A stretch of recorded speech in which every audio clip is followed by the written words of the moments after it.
Boa noite, amigo caminhoneiro. Vamos para mais um programa do Transportador, para aquele que abastece o país. E hoje nós vamos entrevistar o deputado federal e pré-candidato à Prefeitura de São Paulo, o Major Olímpio, pela solidariedade. Sérgio Olímpio Gomes exerce atualmente o cargo de deputado federal por São Paulo. Major Olímpio, como é conhecido, é paulista de Presidente Venceslau. Ingressou da Polícia Militar em 1978, é bacharel em Ciências Jurídicas e Sociais, jornalista, professor de Educação Física, técnico em Defesa Pessoal, instrutor de tiro e autor do livro voltado para a questão da segurança. Eleito deputado estadual em 2006 a 2010 e em 2015 assumiu seu primeiro mandato como deputado federal, após ser eleito no pleito de 2014 com 179.196 votos, que não é poucos votos, hein, Major Olímpio?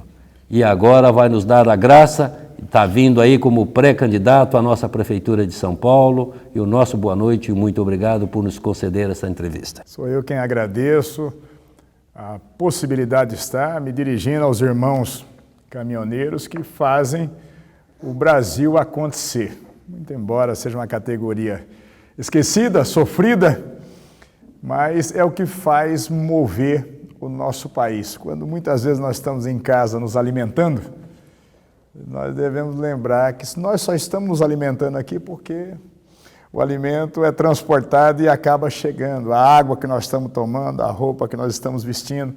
Então, para mim, é uma grande satisfação e uma renovação de compromisso. Eu realmente estou indo no meu primeiro mandato de deputado federal, fiquei 2 como deputado estadual, sempre fui um parceiro da categoria e dos profissionais, exatamente porque nós sabemos o tamanho da dificuldade, sabemos que o caminhoneiro ele faz parte da solução do nosso país, não faz parte do problema. Muito embora, muitas vezes, o governo esqueça os compromissos, esqueça a categoria. Eu permaneci lá na Comissão de Transporte na Câmara Federal, estamos participando agora do Marco Regulatório do Transporte no Brasil, e nós precisamos buscar soluções. Precisamos buscar soluções, sim, para o transporte, para a mobilidade urbana, para a acessibilidade. E agora tem um novo desafio que foi colocado pela sociedade. Nós estamos vivendo o pior momento da história do Brasil dentro de um contexto político que se reflete exatamente na economia. Nosso país foi pilhado, foi saqueado. E é preciso passar o país a limpo como um todo, desde o plano federal, passando pelos estados e chegando aos municípios. Por isso eu quero começar, já que o senhor é pré-candidato à Prefeitura de São Paulo, por que o senhor quer ser prefeito? Exatamente para fazer acontecer na cidade de São Paulo, que é uma cidade com 11 milhões e 800 mil pessoas, tem mais população, Norivaldo, do que o Chile todo, do que Portugal todo. 86 mil é só caminhoneiro dentro do município de São 86 Paulo, mil caminhoneiros, um dado que você estava dando aqui para mostrar o tamanho da complexidade, 16 mil quarteirões a cidade de São Paulo. E nós estamos passando com o mesmo reflexo do país, nós precisamos mudar o perfil de administrar São Paulo. Quando nós falamos administrar São Paulo, é cumprir o orçamento, é fazer cumprir a lei, é flexibilizar circunstâncias que precisam fazer essa cidade andar, é combater de forma intransigente a corrupção. Ninguém aguenta mais, nem a corrupção, nem os serviços públicos atrapalhando a pujança do país. Vocês trabalham com transporte dentro da cidade de São Paulo, vocês veem o que aconteceu dentro da cidade de São Paulo. Nós criamos uma indústria da multa simplesmente para se arrecadar por arrecadar. Não é exatamente para que se possa fazer a prevenção adequadamente e a educação. Daí o resultado de multas de trânsito, por exemplo, e atinge os 86 mil de vocês só dentro da cidade de São Paulo, mais os que estão circulando do Brasil todo, que nós aumentamos em 70% de 2013 para 2016 a arrecadação. Nós estamos com 1,78 bi de arrecadação ano de multas de trânsito. Por que eu quero administrar a cidade? Eu queria perguntar isso. Me dê três prioridades, o senhor como prefeito, o que o senhor estaria fazendo em São Paulo? A prioridade é da população. Mas a população hoje, o que mais se queixa na cidade de São Paulo é com a saúde pública. Depois a segurança ou a insegurança pública. E depois a mobilidade urbana e o trânsito. Agora, a prioridade maior é colocar uma linha intransigente e muito dura, tolerância zero mesmo para os ilegais e respeito ao cidadão. E nós estamos vivendo esse clima de intolerância, inclusive na cidade de São Paulo, que é a cidade do jeitinho, que se você precisa de uma licença para alguma coisa, para alguma circunstância, ou para você trabalhar, ou para você fazer uma reforma, para você fazer uma pequena obra, para você fazer uma obra de grande porte, você fica 4, 5 anos.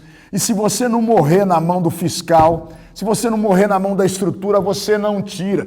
Isso é uma vergonha para o nosso país. Quando eu estive lá na posse do Lula e fui lá dar uma escrachada nele e da Dilma para dizer, é uma vergonha o que vocês estão fazendo, que queriam nomeá-lo ministro, esse sentimento da vergonha, nós temos uma vergonha também em relação à estrutura de administração do Estado, dos estados, dos municípios, aqui dentro da cidade de São Paulo.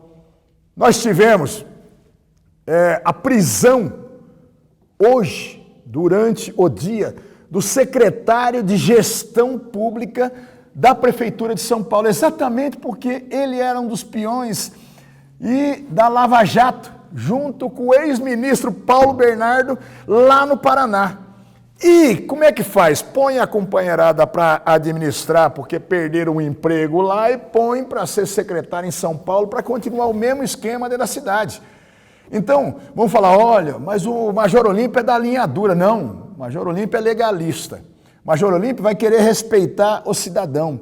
Major Olímpio, quando você pega no serviço de saúde hoje, nós temos que administrar, é muito complexo a saúde, nós temos 7,8 bi para administrar Major, a saúde. Até por ser complexo, para o senhor poder administrar São Paulo, o senhor sendo prefeito, o senhor vai ter que ter, vamos dizer assim, até um apoio da Câmara, um apoio da sociedade, da população, das entidades de classe. Como que o senhor pretende fazer isso? Respeitando o cidadão e respeitando a lei. E respeitando a Câmara Municipal de São Paulo, que representa, com seus 55 vereadores, representa o pensamento da população. Agora, uma coisa é respeitar, nós vamos pedir o apoio de toda a sociedade civil, de todas as entidades, dos sindicatos, dos conselhos e da Câmara Municipal. Mas, gente, ser aliado não é ser alienado. Não se pode, simplesmente, nós estamos com 27 secretarias e foram criadas 7 secretarias simplesmente para acomodar partidos, para você criar um cabidário de emprego, para você criar um sistema de distribuição de emendas parlamentares que o país não suporta mais, o cidadão não suporta. Se você fizer uma pesquisa hoje dos campeões de votos para as próximas eleições, hoje, Norival, dá o branco, o nulo, para o cidadão não dizer, eu não vou votar mais em safado nenhum. É o pensamento hoje da população. Até porque nós estamos acostumados a todas as promessas de todos os candidatos, Major, que eu sempre ouço, e já ouvi isso em outras campanhas, de dizer, vou descentralizar o município de São Paulo, levando a indústria para a periferia, levando para isso. Mas aquilo lá está tudo desorganizado, aquilo não tem alvará, aquilo não tem nada. Como que o senhor vai pretender enxergar isso primeiro, depois? Se criou uma secretaria de licenciamentos que ela acaba não funcionando. Então, os licenciamentos eletrônicos, e mais do que isso, você tem que destravar a administração pública. Olha, se a administração não atrapalhar a iniciativa privada do cidadão, já está fazendo uma coisa muito boa. O cidadão, ele sai daqui do Parque Novo Mundo, ele tem que fazer um licenciamento, ele tem que ir lá no edifício Martinelli. O cara sai lá de Itaquera, de Guaianazes, São Mateus, sai lá do Jardim Ângela, ele tem que ir. E ele vai para uma fila, ele vai para não resolver o problema. E nem sabe se vai ser atendido. Não, e não vai. Eu vou falar para vocês, por exemplo, na saúde pública hoje. O cidadão tenta marcar por telefone, eletronicamente e tal, uma consulta. Ah, nós temos o sistema a hora certa. Aí não, ele tem que ir lá no posto de saúde, e ele vai uma vez. Aí ele vai lá. Se não tiver no horário mais para fazer o registro de quando vai ser a possibilidade dele ser atendido, ele vem embora. depois ele volta uma vez para marcar, e ele volta uma terceira vez para ser atendido, muitas vezes, dependendo de for para uma cirurgia, minimamente 10 meses. Isso desespera o cidadão. Então, destravar, descentralizar a cidade, não dá realmente para você querer administrar um complexo que é o 5º orçamento do país, simplesmente de um prédio. As subprefeituras, elas foram aos poucos esvaziadas, viraram uma mera zeladoria sem estrutura nenhuma para atender o cidadão no ambiente dele. Quando você fala em você tornar cada bairro como se fosse uma cidade, você fortalecer e você dar incentivos. Olha, a cidade de São Paulo ela está mudando. Foi uma coisa muito triste, que foi a desindustrialização. Está acabando a indústria. E São Paulo, você pode ver pela arrecadação do ISS e a diminuição do ICMS, que nós fomos virando uma cidade de serviço. Então, por exemplo, hoje 5 milhões de pessoas saem da periferia de São Paulo para trabalhar na chamada área central de São Paulo. 38% dos empregos hoje estão na subprefeitura Sé, Vila Mariana, Moca, Vila Prudente e Pinheiros. Então, o cidadão ele tem que vir. Se você der realmente incentivo, e eu não estou inventando a roda não, porque o atual prefeito e alguns candidatos que estavam disputando a eleição se comprometeram isso na última eleição, só não viabilizaram. Vamos para um comercial.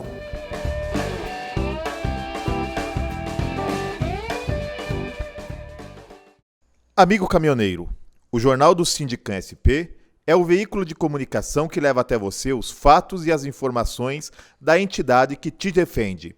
Com 50 mil exemplares, você pode encontrar o seu distribuído gratuitamente em todos os postos de combustíveis e pontos de paradas de caminhoneiros das rodovias no estado de São Paulo.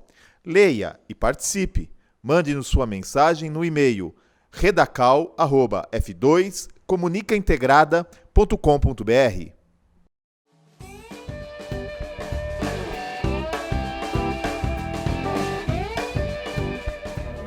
Voltamos com o programa do Transportador, para aquele que abastece o país. E hoje, entrevistando o pré-candidato à Prefeitura de São Paulo, Major Olímpio. O que o senhor faria? Porque nós do transporte rodoviário, nós sofremos as consequências das restrições, asfalto ruim, velocidade daqui a pouco a 10 por hora. O que o senhor vai pretender fazer? Porque essa mercadoria ou esse serviço tem que chegar também lá dentro do centro de São Paulo. Quando você trabalha com trânsito... Isso sem contar que é uma área a qual o senhor deve ter trabalhado muito, que é o que nós sofremos, que é o roubo de carga, o saqueamento. Quando você trabalha com trânsito, você tem aí os 3 Ezinhos. E, para você guardar bem, a educação, a engenharia e o chamado esforço legal, a fiscalização. Para você estabelecer velocidade de via, a condição, horário para carga e descarga, você tem que fazer estudos técnicos disso e compatibilizando. Não adianta simplesmente você falar, olha, o caminhão não pode entrar em São Paulo em determinada hora. Só se ele estiver transportando produtos perecíveis. Aí você fala, a água é produto perecível? Não, então se você vai fazer entrega de água, você não faz. E tantas outras coisas. Por quê? Se estabeleceu um sistema, por exemplo, a velocidade das marginais, para botar uma marquinha. A ONU estabeleceu realmente a busca de uma meta zero para a redução de acidente de trânsito e todos nós trabalhamos para isso, vocês com qualificação de pessoal, com educação, com prevenção. Mas nós temos que fazer a cidade literalmente andar, e andar às 24 horas do dia.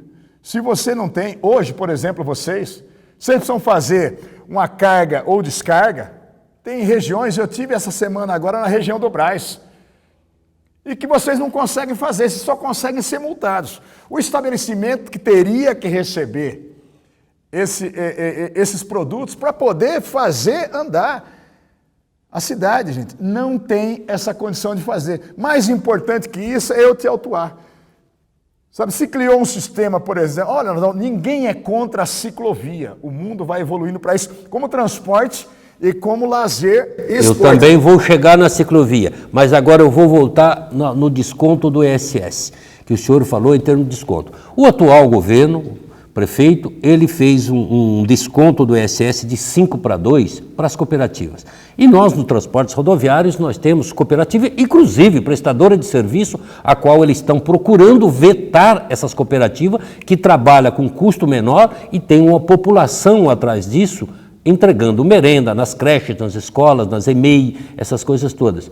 Esse percentual não poderia ser estudado e vindo também para essas cooperativas que faz essa prestação de serviço, inclusive para a prefeitura, para poder diminuir o custo para a prefeitura em termos de valor frete e ele também diminuir esse percentual de 5-2? Não tem a menor dúvida em relação a isso, gente. Aliás, não é só a gente dizer, olha, não presta, não presta, não presta. Se foi tomado essa medida em relação a determinado segmento e a cooperativas, as cooperativas culturais, as cooperativas do transporte, nós temos que fomentar uma condição para fortalecer a atividade. E a prefeitura ela não pode só ter essa sanha arrecadadora por arrecadar. Então, é perfeitamente, se o problema é um compromisso de sentarmos juntos exatamente para buscar um percentual que já foi estabelecido para outras cooperativas, também para as cooperativas do transporte, sem o menor problema. E a única coisa que eu me coloco sempre é o seguinte, campanha, você matou a charada quando nós começamos essa entrevista. Nós estamos sempre ouvindo promessas que acabam não se concretizando porque não tem viabilidade dela. A viabilidade em relação à redução, em relação às cooperativas de transporte, o próprio prefeito já deu a mostra agora em relação às cooperativas culturais. E é perfeitamente possível se evoluir para isso, sim. E nós precisamos ouvir a sociedade. Nós estamos falando do transporte, do trânsito, o que foi feito. Estava falando das ciclovias. Isso, eu ia te perguntar, eu queria que o senhor complementasse a posição das ciclovias, até porque foi criado quilômetros e quilômetros, algumas coisas positivas e uma grande parte negativa, fazendo desemprego, fazendo muitas empresas não ter o cliente na sua porta pelas ciclovias. Nós arrebentamos a possibilidade do comércio de receber no seu estacionamento o cliente em áreas de comércio, por exemplo, no Brás, na região da 25 de Março, na região da José Paulino, na Lapa. Então, o que nós precisamos, gente, é ter racionalidade e fazer o estudo técnico. As ciclovias, elas evoluem no mundo todo, para transporte, para lazer, para o esporte. Entretanto, você tem condicionantes técnicas. Não dá para você colocar uma ciclovia onde você vai estrangular completamente o sistema de trânsito e aonde, manifestamente, não é utilizado pelo usuário da bicicleta o local. Então, é uma farsa que foi montada. E para você fazer uma ciclovia, não basta pintar de vermelho a cidade, não. A R$650 mil o quilômetro de ciclovia mais caro do mundo, está sendo apurado e vão ser condenados, tanto o prefeito quanto os seus apaniguados que estão fazendo isso, porque não é possível. Então, nós vamos rever, sim, muitos locais onde puseram a ciclovia de forma inadequada. Você põe uma ciclovia na faixa da esquerda e entre o canteiro, perigosíssimo. Você está muitas vezes com o transporte de carga na rua, o ônibus, perigosíssimo para quem está na bicicleta, para causar um acidente, para quem está no corredor. E por que se fez isso? E você passa em regiões aonde você vai ver, você fica 10, 15 minutos, meia hora, não passa uma bicicleta e nós travamos a cidade. Redução de velocidade simplesmente para ser uma marca. Você sabe quem é que morre, por exemplo, na Marginal Tietê, na Marginal Pinheiros, atropelado? Não é pelo excesso de velocidade do caminhoneiro, do automóvel, não. É porque muitas pessoas que não poderiam estar ali fazendo a venda ambulante clandestina, ou atravessando, porque, coitados, são miseráveis que moram naqueles buracos ou debaixo dos viadutos do outro lado de vias de trânsito rápido, que nós deveríamos estar coibindo, não está ali. E não você travando completamente a cidade. Então, para você fazer, olha, qual é a velocidade de segurança para a Marginal Tietê e a Marginal Pinheiros? Você tem estudo técnico disso. Não é porque eu vou falar, não, tira de 90, põe 70, não põe 50. Porque é exatamente isso que foi se fazendo, sabe? E eu vou fazer aquele negócio, vamos proibir a venda de combustível para ninguém mais circular que não tem acidente de trânsito. Isso é hipocrisia. Vamos fechar a fábrica de cartucho porque tem gente morrendo de tiro. Não é isso que vai resolver o problema. Nós temos que ter, sim, muita educação. Você tem que ter a educação voltada para o trânsito. E isso é um esforço de todo o país para isso. Um momento só, vamos para mais um comercial.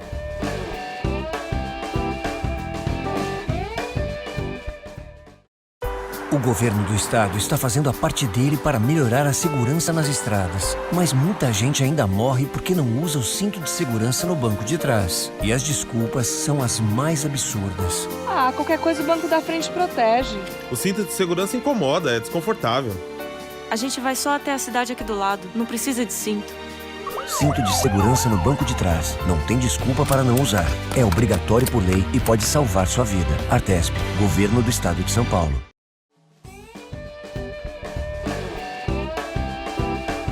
Voltamos com o programa do Transportador, para aquele que abastece o país. E hoje entrevistando o pré-candidato à Prefeitura de São Paulo, Major Olímpio. Quem comanda tudo isso, quem tem o poder da caneta, é o prefeito. Sim. Nós não poderíamos, porque como eu venho colocando e trazendo isso muito pelo transporte, que nós temos as restrições das marginais, que estamos falando da Marginal Tietê e Pinheiros, nós não poderíamos ter, nem que fosse uma única pista de rolamento, o qual fora de restrições, para que nós não ficássemos sendo obrigados a parar nos acostamentos, infringindo a lei, parado no acostamento, sendo saqueado, sendo roubado. O poder público não poderia dar essa liberalidade para que essas pessoas itinerantes conseguissem passar, até porque nós não temos outro meio. Você diz, o poder público pode e o poder público deve.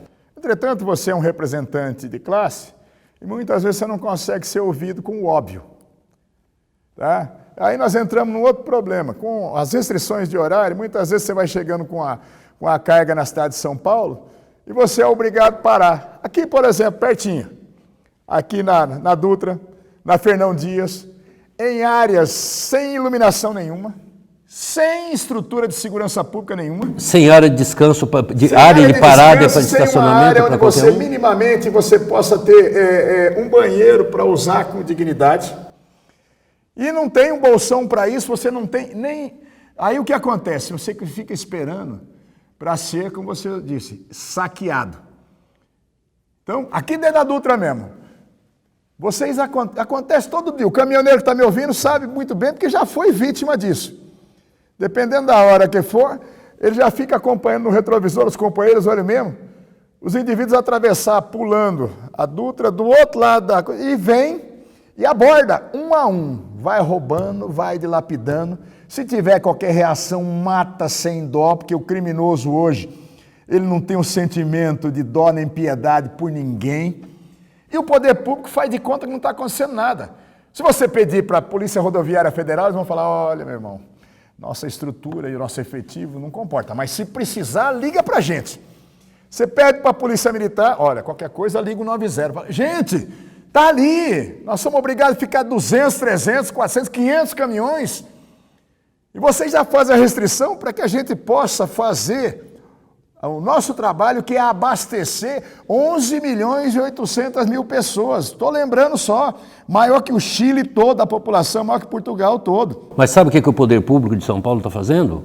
Ele está bloqueando as restrições e fazendo que realmente os caminhoneiros sejam multados e passem por todas essas situações para ele mudar o foco dos assaltos para outros municípios que não sejam dele. Pois é, e o que você vai buscando? Você pega a região metropolitana toda, você pegar São Paulo e os 38 municípios da Grande São Paulo, você tem um aglomerado dos maiores do mundo. 20 milhões de pessoas. Aonde o sistema de segurança pública, se dentro da cidade de São Paulo já é capenga, na região metropolitana, pior ainda. Agora, repassar isso, o que está acontecendo? Por que nós tivemos uma desindustrialização? Porque as empresas acabam tendo incentivo, vão para outros municípios na Grande São Paulo, estão migrando para outros estados, para outros municípios, estão migrando para outros estados. É o trabalho que está indo embora. É o desespero. Nós estamos numa crise provocada pela corrupção e os poderes constituídos ainda atrapalhando. Eu estava conversando com um caminhoneiro que faz entrega de água, por exemplo. Ele falou, não posso entregar água porque a água não é coisa essencial para a vida, então a prefeitura não deixa. E quando eu vou entregar em regiões, ele falava para mim, por exemplo, na Consolação. Aí eu vou para entregar a água. Se eu parar em cima da calçada, vem a CET e me multa. Se eu parar aqui na ciclovia, ou aqui, aí eu estendo a mangueira de água, aí vem o cara com a bicicleta, ele cai com a bicicleta porque ainda não arrumaram um sistema para botar por cima a mangueira d'água. E aí me processam e me autuam porque eu estou invadindo a área da ciclovia. Então, muitas vezes, quando você faz marca política, o que o Haddad fez foi fazer uma marca política. Olha, Copenhague tem 70% da população anda de bicicleta. Vê o tamanho da cidade, vê a topografia disso, vê a condição de vida, a qualidade de vida. E São Paulo cresceu desordenadamente, não tem solução fácil. Mas conversar com os setores, por exemplo, você está falando, assim como nós estabelecemos, nós temos que incentivar com faixas, com corredores, o transporte público, nós não podemos esquecer o transporte de carga de jeito nenhum. Inclusive, o senhor, logo no início da nossa entrevista, o senhor falou do que participa lá em Brasília, meu Deus, não é o fórum, é o marco regulatório. O marco regulatório. Eu faço parte do marco regulatório e tive o prazer de estar com o senhor lá, na época, junto com o Marqueselli, o Baleia. Sem nenhuma dúvida, tá? que eles então, que encabeçam aqui no estado de São Paulo. E que ele precisa uma injeçãozinha de ânimo naquilo ali com as realidades e ouvir a população. Grande problema, dentro da área política também, você está sentindo como representante de classe, que em todas as áreas acaba tendo o chamado lobby. É preciso se estabelecer um novo marco, ou estabelecer um marco regulatório para o transporte no Brasil, em todos os modais. Tá? Mas o que acontece? O jogo de interesse ele é muito forte. Tem muita gente torcendo e ganhando muito para que não funcione. Ou sai um marco regulatório de gabinete. Pois é, aí e não difícil. vai ser exequível. E muitas vezes vocês dizem, olha, pelo amor de Deus, olha para isso que é o óbvio. O meu papel muitas vezes é ser voz por aquele que está dizendo, enxerga o óbvio.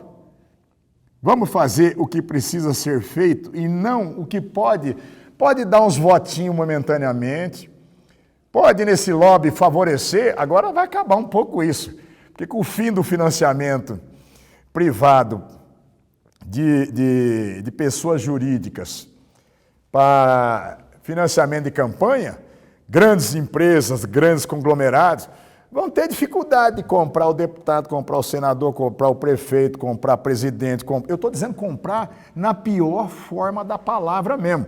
Porque aquele que não tem a condição vai ficando sempre no final da fila. Major, eu acho que nós precisávamos não de um programa, talvez de uns 5, 6 ou mais, realmente, para nós poder colocar suas ideias e o povo entender o que nós precisamos para São Paulo. Mas o nosso programa está chegando ao final e eu queria que o senhor deixasse suas considerações finais, porque nós estamos no estourar do horário. Bom, eu só quero agradecer efetivamente a você, caminhoneiro, aos seus representantes, de me dar o espaço para discutir coisas que sejam positivas para a sociedade. Não quero ser sou pré-candidato à prefeitura por vaidade, por coisa nenhuma, não. Exatamente porque eu acho que chegou o momento de nós mudarmos definitivamente. A Lava Jato, a Justiça vai encarcerar todo mundo que roubou você. Mas nós precisamos pensar como é que vai ser a sociedade a partir de agora, em relação ao país, ao Estado, ao município, à sua atividade. Estamos mais do que à disposição. E se Deus quiser, nós vamos fazer muita coisa boa para a sociedade, juntos e ouvindo quem sabe fazer e quem faz todo dia.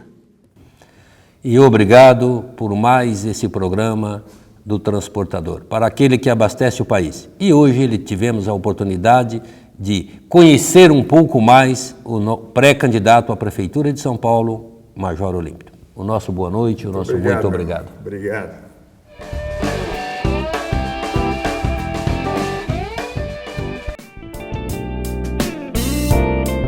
Recantangaturama é a colônia de férias do Sindicam SP, Sindicato dos Caminhoneiros, localizada em Santa Isabel, São Paulo. Com 27 alqueires de muito verde, o amigo caminhoneiro encontrará mais de 30 opções de lazer e divertimento. Um espaço ideal para um agradável fim de semana com a família. No Recantangaturama, você encontrará confortáveis acomodações e amplo restaurante. Entre as opções de lazer, destaque para as piscinas adulto e infantil, lago para pesca esportiva e passeio em pedalinho, campo de futebol gramado, pista para caminhada e um seguro playground para crianças de até 10 anos. No local, há ainda viveiros de pássaros, toca de coelhos e uma ampla área verde de mata nativa. O centro de convenções e o salão de shows acomodam confortavelmente cerca de 250 pessoas, ideal para convenções de empresas, eventos sociais e religiosos e festa de confraternização. Mais informações www.angaturama.com.br ou ligue 11 4656 2807.